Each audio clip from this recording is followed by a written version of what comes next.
Salut à tous, c'est Nawak avec vous. On est de retour cette fois-ci pour de nouvelles vidéos et je suis pas seul car je suis avec Joji qui est là. Et en fait, on va vous présenter des vidéos sur des matchs Yogi qu'on va commenter. Donc c'est des nouveaux types de vidéos qu'on va vous proposer. Donc pour commencer, on a le premier match avec deux decks. Un deck à peu près normal, un deck un peu plus atypique, n'est-il pas hein?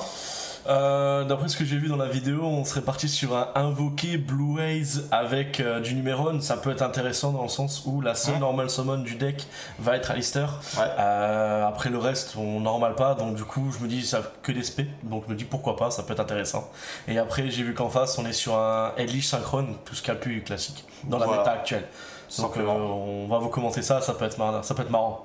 Après c'est vrai qu'au niveau de Blue Eyes, le taux de brick finalement risque d'être quand même assez élevé. C'est un risque quand même à prendre, mais le deck en soi peut être intéressant, hein. Pourquoi pas. Bah, je l'ai joué pendant assez longtemps, donc du coup pourquoi pas, mais je me dis qu'avec 3 mélodies, avec trading, etc., des level 8, il y a toujours moyen de faire quelque chose, surtout avec les dangers, surtout en ce moment. Sacrée façon de prendre ces 5 cartes. Hein. Comme on peut le voir, le joueur ici présent sait compter jusqu'à 5, c'est déjà pas mal. D'après ce que je peux constater, c'est déjà une bonne brique. Hein. Oula, qu'est-ce que c'est que cette carte? Qu'est-ce que c'est que ça? Oui. C'est comme onde glacée, alors c'est pas un truc avec ça empêche des invocations, un truc comme ça. Tu peux pas normal ni spé jusqu'à la fin de la prochaine. Jusqu'à la fin du prochain tour, hein. Un truc comme ça, ouais. C'est une sorte d'onde glacée pour empêcher d'invoquer des monstres. Attends, donc là on avait un trading. Trading, H. C'est ce qu'il faut de toute façon. Hein. Classique, mais ça fait mal. Il n'y a pas d'autre choix. Et en main, donc du coup on a un alternatif et un Blue Haze. Ok. Donc Eldritch il va nous activer Maudite. Ouais, donc la magie qui lui permet de payer 800 pour tuto du coup une carte Terre d'or ou Eldritch. Ce qui est classique, hein. C'est comme Clifford Scout à l'époque dans les decks pendules. Pareil, tu payes 800, tu tuto un Clifford. De toute façon en ce moment Yugi ils aiment bien refaire la même chose tout le temps. Hein. Par exemple, comme ça me fait penser à Disciple dans Retour à Coach, au mélange 3, tu pioches une, il y avait la même chose dans Pro Kids, ça c'est vraiment. C'est des effets que tu retrouves assez souvent finalement quoi. Et donc du coup alors qu'est-ce que ça nous fait? Ça slow play déjà ou Ah ça réactive la carte donc on peut toujours pas summon. Ah bah bien sûr. On peut toujours pas summon, c'est super. Donc du coup ça va faire une phase. Hein. Le tour assez rapide, hein, y a pas besoin de réfléchir. 7-1. 7-1 ouais. Une trappe sans doute. Ah, c'est Tactical Talents. Ah oui, donc du coup ça discard Eldritch sur Maudite. Et comment elle s'est fait 7 la MP là? Ah ok, j'ai compris. Ok d'accord, explique-nous du coup. Bah en fait il l'avait en main, il l'avait 7 du coup c'est bien ce que je pense parce que sinon il aurait fait un move totalement illégal hein, parce que du coup il l'a envoyé au cimetière, il a pas mené derrière, c'est un peu bizarre. Ouais effectivement. Donc du coup retrading du coup. Ça prend H cette fois non? Non. Ça passe. Et ça a briqué, hein. Vu le point sur la table ça a briqué. C'est ce qu'on disait donc. Il avait pas l'air content. Donc c'est bien. Oh. Ah, ça se pèle, ça va détruire l'alternatif. Voilà. C'était son destin, faut croire. Il a wall en main, donc il pourra activer le terrain Numéron dès que alternative aura quitté la table. Ça pourrait être intéressant, donc normalement ça devrait OTK. Hein. Prochain tour ça devrait OTK. On va voir ça. Je réfléchis. Parce que là avec ce qu'il y a sur le board du Eldritch, normalement ça va OTK avec le terrain Numéron. Ouais. C'est bien ce que je pensais. Normalement ça summon les 4 et ça va OTK. En tout cas je l'espère parce que moi c'est ce que je ferais. C'est un peu le concept aussi. Ouais, c'est clairement le concept. C'est parti pour faire mal. Il active le terrain. Si en main il n'y a plus rien, pas de hog normalement. Ouais. Il envoie au cimetière pour copier l'effet. Ah, les Numéron tout de suite devant l'extra deck, il est chaud. 4, ouais voilà, ça va OTK du coup. Bouillard. Next game normalement. À moins qu'il nous sorte une carte de l'espace. Hein. Non. Qu'est-ce qu'il fait? Non. Qu'est-ce qu'il fait? Non, il fait 0 de suite au lieu de chercher, au lieu de killer. On est d'accord que là, chaque Numéron qui tape, il va gagner 1000 d'attaque. Ouais. Et du coup, le dernier, il va taper genre à 16 000. Ouais, 16 000. Ouais. Pourquoi taper à 16 000 quand tu peux poser un monstre qui fait passer le tout? Enfin... C'est pas grave, on lui expliquera. On lui dira la prochaine fois. Et normalement, son monstre est banni du coup, il est pas envoyé au cimetière. Ça lit pas des cartes, ça ne lit pas des cartes. Un jour, un grand homme nous a dit Lire ses cartes, c'est fort. C'est fort. Ah, donc c'est un tribut de summon pour mettre pilote. Oh là là. Oh la brique. La bonne bricasse. Ouais. Il a encore du coup, il a encore du wall en main. Donc là, au prochain tour, c'est un TK. On croyait ça avant aussi. Hein. Je l'espère.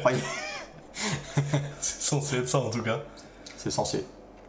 Bon, là, il se fait taper dessus. 0 se fait taper dessus. Bouya, il est mort. Un Donc petit là, coup il prend d'Eldritch. 3500. Ah, il refait effet. Mais non, il peut pas faire effet. Parce que. Comme il a une carte sur le terrain. Ah non, il refait pas effet. Ah non, effectivement. Ok. Parce qu'en fait, lui, il a un effet. Quand tu l'as en main ou dans le cimetière, il me semble, quand tu prends les dommages de combat, tu le summon et ça annule ça négate la battle phase. D'accord. C'est un peu comme le gars de Necrose là. Mais bon, quand il y a que 2 monstres sur le terrain, que tu prends pas au TK, pourquoi faire ça du coup? Attendez quoi? Et pourquoi il y a un terrain sur un terrain? Donc attends, là il réactive son terrain voilà, ok. sur son terrain. Pourquoi Ok. il fait ça? Alors qu'il avait juste besoin de faire effet. Je sais pas. Il a pas lu ses cartes. Ah, peut-être. J'ai d'abord cru qu'il allait exit son terrain. J'ai trouvé ça bizarre.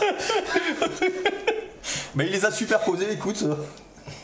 Moi, j'ai vu un gars de la team faire le terrain au rouage ancien. Ouais. À côté, il a mis diagramme, il a fait terrain au rouage ancien sur diagramme. Et son adversaire a fait ok, ça passe. On te salue, Brian. Je regarde. Donc je me dis que de toute façon, dans tous les cas, tout est possible. Mais donc, du coup, il y a le terrain qui s'est activé et il s'est passé quoi? Ben, l'autre allait au cimetière, quoi. Oui, mais pourquoi il a pas fait effet?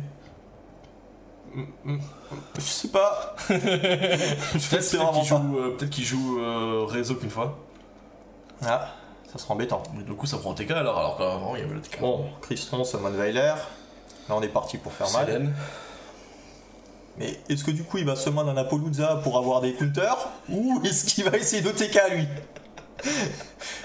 Non, je pense que là, il y a le kill. Ouais, non, tu je crois pense que là, il y a le kill, ouais. Ouais. Il y a access code, et Ouais, moi, il y a des choses on n'est pas là pour déconner. Donc, du coup, ça va faire des choses cimetières, il a 3500, ouais, ça fait OTK.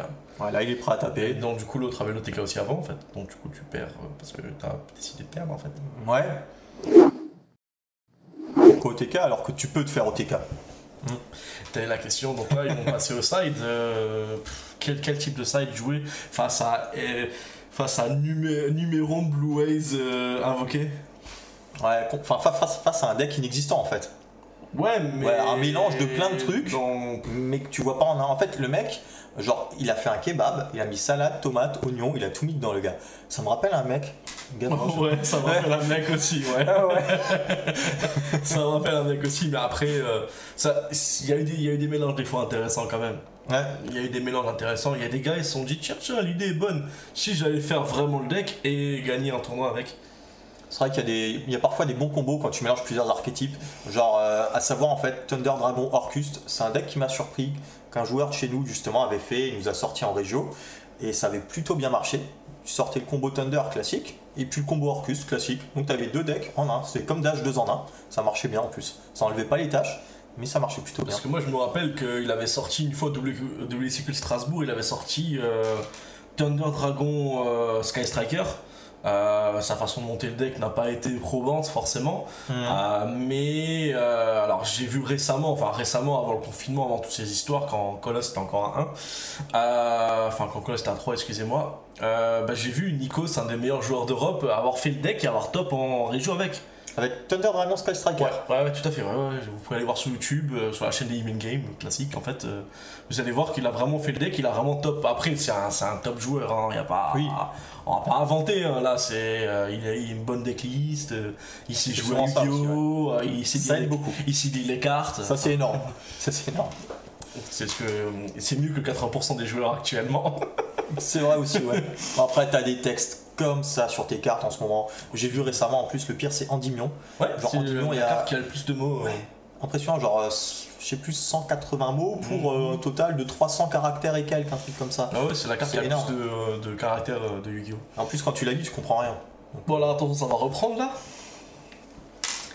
Voilà. Pour dire que des fois, les mix, ça peut être intéressant. Tout comme ça peut ne pas l'être aussi. Malheureusement, ça dépend toujours de ce que tu mixes ensemble. Il y a aussi certains mix, c'était quoi ce qu'on avait vu une fois Altergeist, je sais pas quoi, non. Altergeist Trickstar. Altergeist Trickstar Dragon du Tonnerre. Ouais, ça c'était pas ouf en soi. Bah non, c'était que de la brique en fait. Bah ouais. Effectivement. Lich Altergeist aussi j'ai vu. Enfin c'est compliqué parce qu'en fait dans le sens où bah, tu fais la piège et de Lich, tu peux pas spé, tu peux pas spé Multifaker. Tu fais Multifaker, tu peux pas spé la piège et de Lich. Donc ouais. Je vois pas l'intérêt du deck en fait. C'est peut-être un gars qui s'est dit, je joue une moitié de deck, et puis quand elle est passée, je joue l'autre moitié. Ouais. Éventuellement, ça peut parfois marcher, mais bon, c'est bizarre. Après, t'as plein de decks qui se combinent à l'heure actuelle. Tu regardes, Konami ne sortent même plus des archétypes entiers, ils sortent en fait juste un archétype. Alors, de qu'est-ce qu'il y a en main là? Je vois une hache. Ouais. Ah, ça refait le terrain numéro 1. Ça recommence par le terrain numéro 1. On va de nouveau voir Zexal, j'imagine. Je l'espère. Ou à moins qu'il essaie de sortir l'OTK. Qu'est-ce qu'il y avait en main du coup? Qu'est-ce qu'il y a dans son deck? Parce que j'ai vu une impermanence, je suis en train de regarder là comme ça. Donc, terrain numéro 1, on fait l'effet. Tac, on mélange bien. Avec des pochettes tout à fait réglementaires, on le précise. Ouais, transparentes. Parfaitement interdites. 0% légal. Ouais. Ouais, parce que du coup, en fait, tu peux totalement rayer ta carte et donc du coup la marquer, donc c'est totalement illégal. Même juste mettre un petit coup de marqueur ou corner ta carte. Le seul moyen qu'elle serait légale ces pochettes-là, c'est en utilisant des cartes uniquement Nermit ou Mint. Mais ça n'arrive quasiment plus. Donc... Et même, imagine, tu fais juste ça vaut le pioche 4. Oh, pioche 4. Ah, il est chaud. Mais attention, mais là en fait on est sensible à Nibiru, hein. C'est toujours le gros problème de ça. Parce que là en fait on va faire Zexal en 5ème. Et si on prend Nibiru, bah c'est perdu en fait. La plupart du temps ça va être ça. Parce que là en fait il reste qu'une seule spé. Donc du coup si là on prend Nibiru derrière, bah c'est perdu. C'est la dèche. donc voilà, c'est un Nibiru. Bah c'est perdu. C'est compliqué là d'un coup. Hein. Bah, pour moi c'est perdu parce qu'en fait quand vous laissez lancer Lich derrière, à la ressource il va vous battre en fait. Et là en fait il n'y a plus du tout de ressources, il n'y a rien pour l'empêcher de jouer, il n'y a rien sur le board forcément vu qu'on avait plus. C'était la dernière spé. Donc du coup là c'est. C'est vrai qu'Aldish une fois qu'il est lancé c'est un deck plutôt compliqué à remonter, voire quasi pas possible. Le problème c'est le grand game en fait parce qu'il fait trop de ressources avec ses trappes, avec ses MP en règle générale, donc du coup c'est ça. Oh là, je pense que ça demande au judge là, qu'est-ce qui se passe? On vous rassure, il n'y a pas de judge. Non. Hop, il est en son exal, en dessous de la barrière de protection. Ça dégage, mais la main était plutôt bonne. Hein. En soi, ouais. En règle générale, quand on va auto-bid avec une carte, bah voilà. Ah ouais, ça c'est 1. Ok. Il essaye de pas prendre OTK. Mais par contre, le token de Nibiru, il est où? C'est peut-être le token Nibiru, non?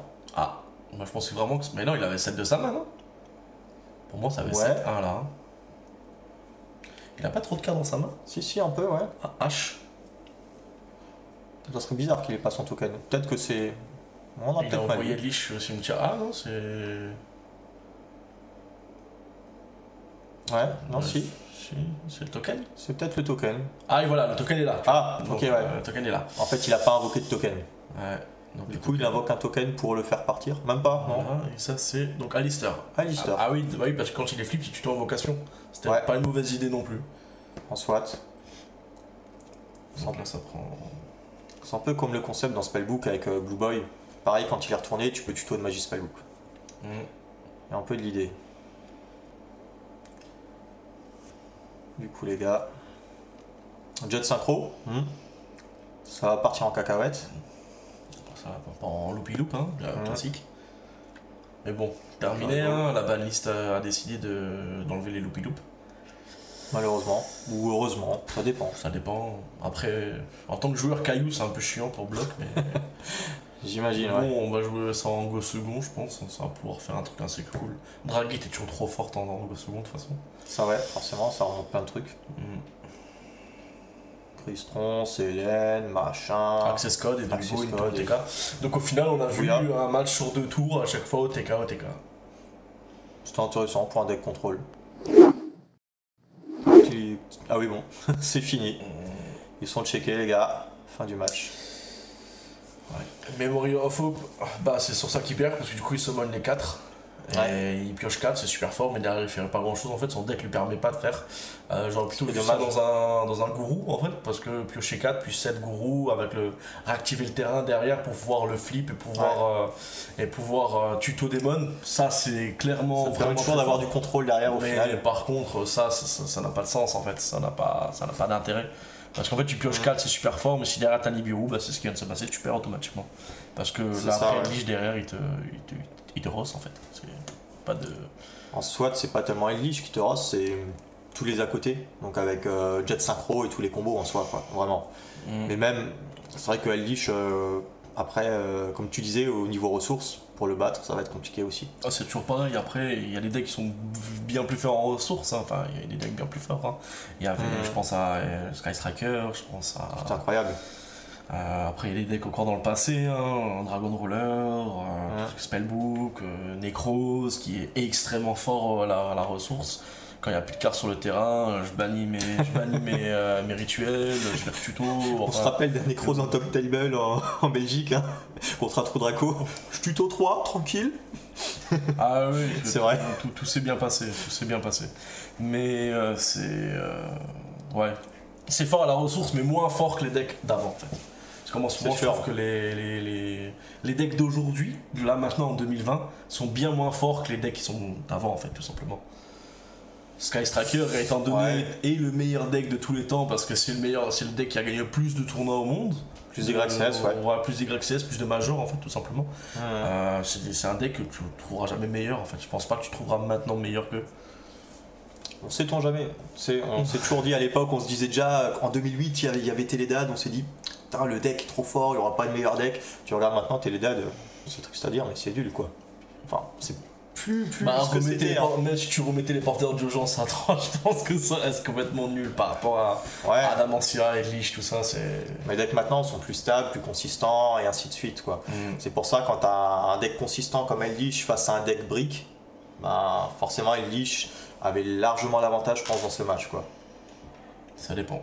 Mais après il faut savoir jouer aussi à Yu-Gi-Oh! Hein, c'est toujours pareil. Hein. C'est vrai que ça aide beaucoup. Je me rappelle d'une fois en jouant Make Knight, qui est un deck vraiment fun, hein, c'est Make Knight pur, je rappelle. C'est vraiment très fun, c'est du tier 2 voire tier 3. Jouer contre Lich Synchro en fait tout simplement en jouant entre guillemets mieux à Yu-Gi-Oh! Tu vas le battre parce que tu vas mieux jouer à la ressource que lui alors que ton deck ne fait pas forcément plus de ressources, mais ça peut être voilà. C'est le principe des decks tier 2 en fait. Ils sont moins forts que les tier 1, mais si tu les joues bien et que le gars qui joue un tier 1 joue pas bien, bah, tu vas gagner quand même en fait. Ouais, c'est ça. Tout simplement. Oui. Voilà, sur ce, j'espère en tout cas que cette vidéo vous a plu. Comme dit, on va en refaire d'autres. Il y en aura plusieurs qui vont sortir au fur et à mesure avec plein de decks différents et ainsi de suite. On verra des trucs fun, des trucs compétitifs, on verra un petit peu de tout. Sur ce, je vous souhaite encore une bonne après-midi, une bonne soirée, une bonne nuit. Je sais pas à quelle heure vous allez visionner la vidéo en tout cas. Et on vous dit à la prochaine. Bye bye. Ciao ciao.